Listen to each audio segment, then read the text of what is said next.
So, as some of you might know, I like to mess around with banjos. It's sort of my hobby. Building banjos, playing banjos. I think I'm a better builder than a player by a long shot, but anyhow, it's what keeps me amused on the weekends and the evenings. And so to that end, I got a little job from a friend, a fellow banjo builder, my friend Alex, who has a little business called Fundy Banjos. He's over on the other coast in Nova Scotia.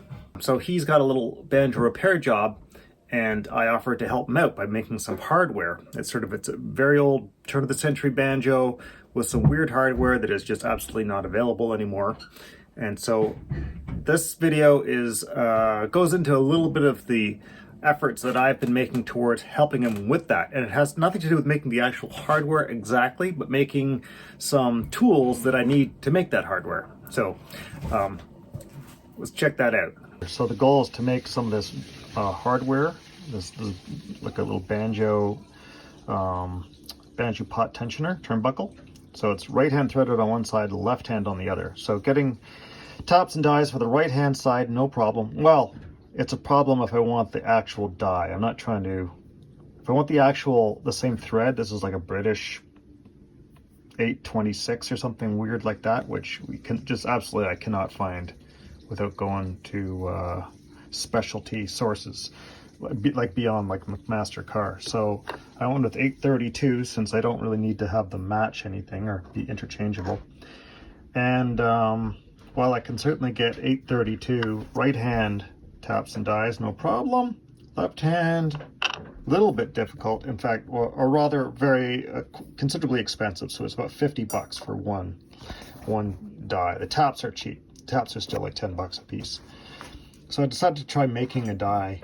And so my first attempts were pretty miserable failures, just trying to figure out what the best order of operations is. And then of course, accuracy. We were having some trouble with the DRO on the mill, kept screwing up on us. So I got one attempt out that was fair to middling. Or did I lose that? Oh, there we go. Fair to middling, but I figured the threads in there were like way too, like the cutting surfaces are too small. So I figured it might work for a couple, an inch or two, but I had a feeling it would break down on me pretty fast. So I decided to try again and give myself more cutting surface, more threaded surface. So then I knocked out these two. And so two, just because if I'm making one, I could, I just made a deeper stack and then sliced off two pieces.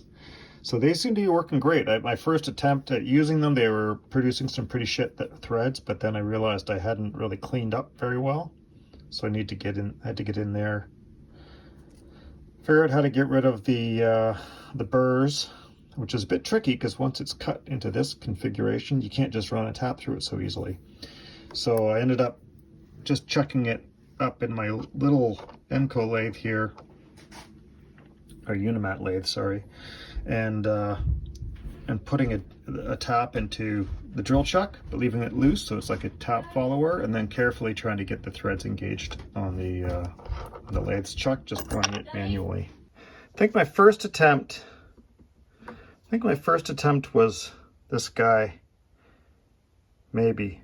And one of the issues I was having was I was doing it with twist bits, starting with pilot holes and drilling through until I was breaking through the center. Then I think I broke out. I think what happened here is basically I realized that I wasn't, my center was off for some reason. We had some screw up with I think we were trying to measure off the inside of this threaded hole, and that was problematic. So I guess I turned one of these down to size on the lathe, did a pilot hole on the lathe. I guess I tapped it on the lathe too. I can't remember now if I tapped them on the lathe both times. And then when I did my second round, I used the feeler or the wobbler to find the edges of this and find my center. I was just real careful to make sure everything was nice and dialed in. So I reset up, and then I think I managed to pull this one off, and I think I did this one with 1/4 inch milling bit. Yeah, I think that's what I did there. And that worked okay, I suppose. It's working.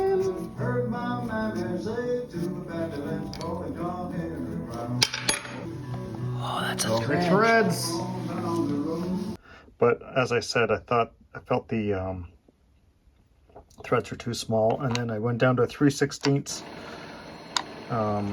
end mill.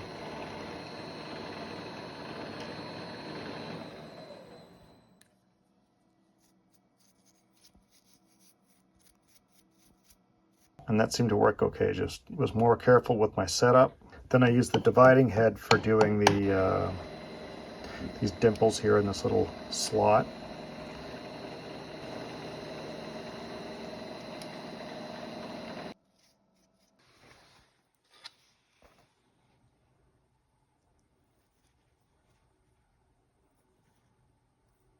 And just used a countersink to do the taper.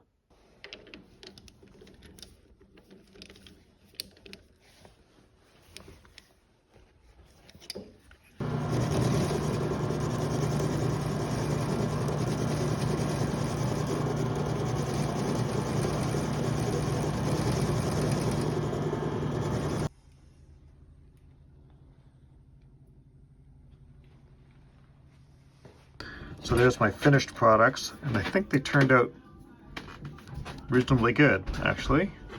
So my test drive produced some usable threads. So I guess success. The one question I have is whether I should harden them, because I'm just doing brass, right? I'm only threading the equivalent of one of these rods all the way through, although it's all like it's little hooks, so it's just short segments. But since there's only 10, 12 of them, maybe I'm gonna make.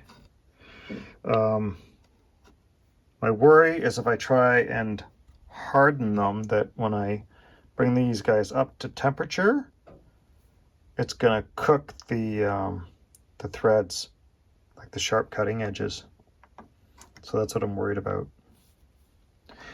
So I don't know. Should I do it? Should I not do it? I've never tried heat treating something where you've already got a finished cutting edge on it. Usually when I heat treat stuff, like doing knives and things like that, it's always get them close, heat treat them, and then sharpen them. So here's my bending jig, which is pretty darn janky, and it's because I went through several iterations to try and figure it out. At least it works. I mean, it's only got to do like 20 of those hooks maybe, so that'll be fine. It's a pretty tight bend, so annealing the brass ahead of time is probably a good idea.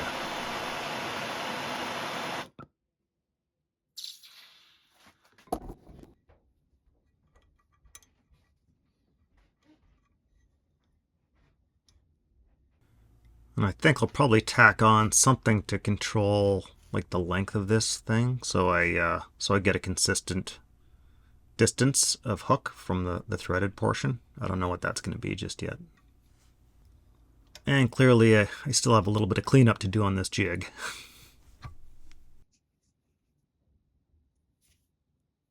So I'll just have to chop these off to match the other hooks, but otherwise that's pretty darn good.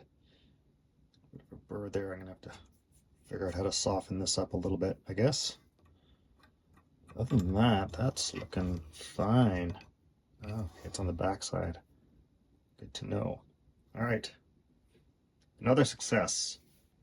This looks a bit weird because I put I actually drilled a hole here and dropped a 3/32 drill bit in here to act as a hardened bending surface, because I knew this sort of cheesy steel here wasn't going to stand up to bending for very long.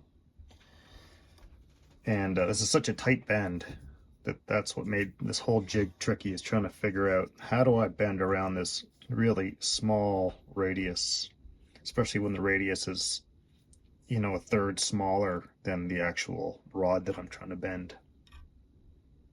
It's even almost oversized, that bend, because it needs to be a bit tighter still, but I can give that a whack with a hammer to tighten it up more. So this jig was looking a whole lot more hopeful when I started it, and this machining wasn't looking so sloppy. So my first attempt, I had my pin way out at the edge. Then I realized I needed to be rotating right around the center of the bolt here. So I put it at the edge because I thought I needed more meat to resist the bend. But obviously I figured out the hard way that that wasn't going to work. So then I had to switch to all the rest of my machining here over on my Nomad setup in the milling machine capacity. But there's a lot of height between the bottom of this thing and that vise up to the bit, and so it was waggling around like crazy. Plus the only end mill that I had was pretty dull, so I made an attempt at freehand sharpening a 4-flute 1/4-inch end mill, but that doesn't go well. But anyway, we got it done. So there's a little drill bit that's been placed right at the leading edge of that to harden up the bending surface, and I just did a little spot weld to try and tie it into the little web that's in behind it. So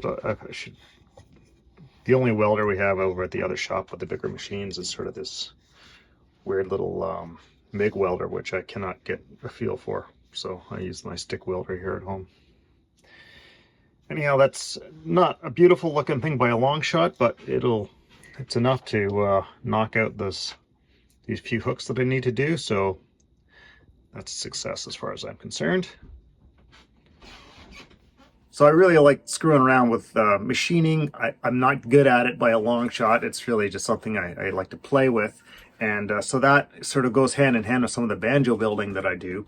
And now I've created a second channel called Stork Banjos. That's the brand name that I build my banjos under. It's not really a business exactly, but I'll sell a banjo now and then, or do a commission now and then.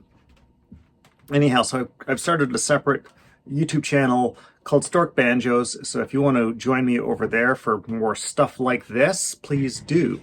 At the moment, there's nothing on the channel. I haven't started populating it with videos just yet, but go ahead and subscribe and get notified when videos about that stuff do come out. Okay, that's it for this week, folks. Catch you later.